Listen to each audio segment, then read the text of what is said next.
అయ్యంగారి అసహనం. చిత్తూరులోని ఆఫీస్ గది మేడపైన కుర్చీలు, లా పుస్తకాలు, ఆల్మరాలు, పెద్ద టేబుల్ రీడింగ్ కుర్చీలతో అమర్చబడి ఉన్నాయి. ఒకరోజు అయ్యంగారు తన కక్షిదారుల తీవ్రంగా కేసుల గురించి చర్చిస్తూ, ఇంటిలోని ఆడవాళ్ళు పెరటి వైపు తమ పనిలో నిమగ్నులై ఉన్నారు. పిల్లలైన మేము హాల్లో ఆడుతాం. ఒక ముష్టివాడు గుడ్డివాడిలా నడిస్తూ అమ్మ బిచ్చం తల్లి అని కేకేస్తూ ఎవరికి వెలుపదు. మరి హడావిల్లో నిలబడి పెద్దవారు వినిపించుకో. నౌకర్లు కృష్ణ బావిలో నీళ్లు చేస్తారు, కానీ పట్టించుకో. నాన్న మేడ మెట్లు దిగి కిందకి వచ్చి గుమ్మల్లో నిలబడి కేకలేసి ముష్టివాడి కర్రలాగి ఆ కర్రతోనే వాడిని 4 బాధేశారు. ఇంతలో అరుపు విని మా అన్నయ్య పరిగెత్తి నాన్న దగ్గరికి వెళ్ళి వాడి వెనకాల నేను, నా వెనక కృష్ణుడు. నాన్నగారు కోపం అన్నయ్య మీద చూపారు. వెనక ఉన్న 4-5 దెబ్బలు పడి కృష్ణుడికి దెబ్బలు పడటంతో కుయ్యో మొయ్యో అని అరుస్తూ బామ్మ దగ్గరికి పరిగెత్తి. బామ్మ వచ్చిందే. మేమందరం ఆ వేళకి బతికి బయటపడ్డా, లేదా నాన్నగారు ఇంకా వాయించారు. బామ్మ నాన్నగారి నుండి కర్ర లాక్కున్నది. క్షణంలో కోపంది. నాన్నకు ముష్టివాణ్ణి వెచ్చి లొంగి 4 రూపాయలు బియ్యం అన్నీ వచ్చి ఇక మీదట కేకలెయ్యకని బుద్ధి చెప్పుకో. నా మీద విరుసుప పాపం ముష్టివాణ్ణి కొట్టేశారు. మీరు పట్టించుకోరా అని. వారి కోపం క్షణికమై ఒక పేదవాడి ఆర్తనాదం వారికి అసహనీయం. పేదవాడికి అలక్ష్యం చేయొచ్చు, ఎప్పుడు ఓర్చుకోవాలి. ముష్టివాణ్ణి కొట్టడం మా లక్ష్యానికి కారణమే కానీ ఆయన కోపానికి కాదు. మరొక సంఘటన ఇప్పుడే జ్ఞాపకం. మా నాన్న ఒక తువ్వాలుతో నన్ను ఒక స్తంభానికి కట్టి ఒక రోజంతా పడేట్టు పస్తుండేట్టు చేశారు. ఎందుకంటే నేను బడికి వెళ్ళటానికి నిరాకరించి. ఒకరోజు మా అన్నయ్య కన్నా రాత్రి 10 గంటల వరకు బయట చలిగాలో ఆడుకోడు. ఇంటికి వచ్చినప్పుడు చలితో వణకడం ప్రారంభించి మా నాన్నమ్మ అన్నయ్యను ఖండించింది. అందుకు వాడిచ్చిన సమాధానం, నాన్నమ్మ నీకేమో నా మీద అంత ప్రేమ ఉన్నట్టు మాట్లాడతావు అన్నది. నాన్నమ్మ హత్య అని మా చేత పిలువ చాలా గొప్పగా ఏడుస్తూ నాన్నను రప్పి నిద్రుండి లేచిన నాన్న మూలలో కర్రతో కన్నాను చితగా బాధ. పాపం అన్నయ్య అసహాయుడై ముడుచుకుపోయి మా పెద్దక్కయ్య జయ సమయానికి రాకపోతే మా నాన్నగారి కోపం ఏ స్థాయికి చేరదు. అలాంటి కోపం మన ఒక్కొక్కప్పుడు మితిమీరిపోయే శాంతించిన తరువాత పశ్చాత్తాపంతో కుంగిపోయి. ఈ సంఘటన తరువాత నాన్నగారు లోనికి వెళ్ళి కన్నా ఎలా ఉన్నాడని పదే చూసొచ్చారు. న్యాయవాదిగా తన అసహాయ స్థితి, లాయర్ అని పిలవబడటం అయితే బార్లో ప్రాక్టీస్ చేయడం అంత తేలిక కాదు. అయ్యంగారు చక్కగా న్యాయ చట్టాలు అధ్యయనం చేసి పుస్తకాలు కేసులు ఎలా వాదించాలన్నది రాసుండదు. అనంతశయనం గారికి తన చదివిన చట్టాలు ఏ విధంగా తన కేసులకు అప్లై చేయడం అనేది పెద్ద సమస్య.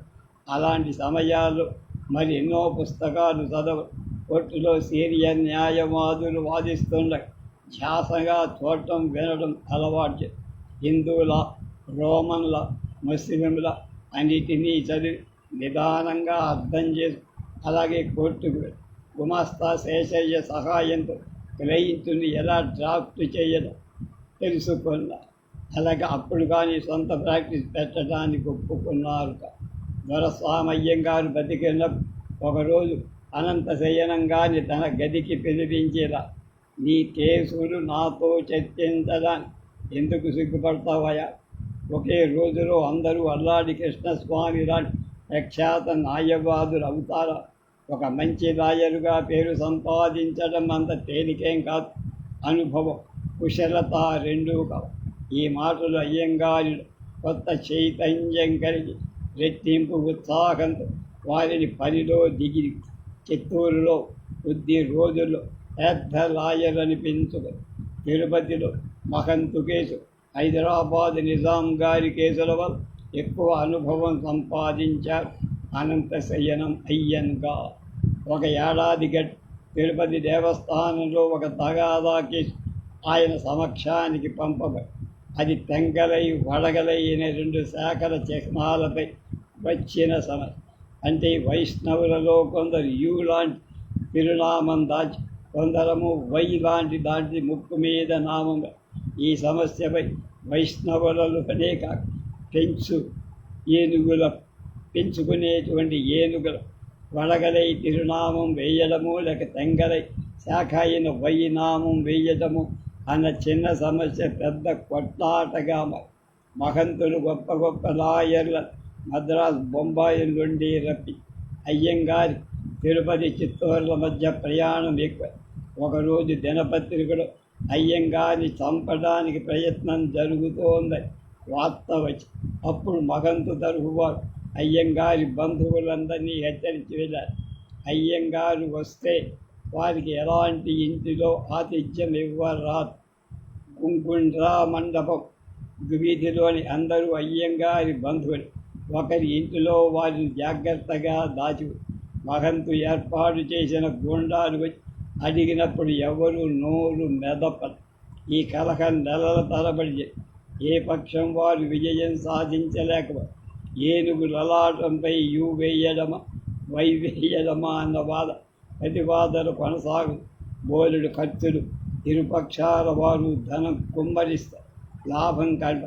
ఆఖరికి దేవుడే తీర్పు చెప్పడం జరిగింది. వింతగా పూజారి అర్చకుడి కథలు ప్రత్యక్షమైన వెంకటేశ్వర స్వాములు తన లలాటం పైన వంపులే తిరునామంతో వెలస.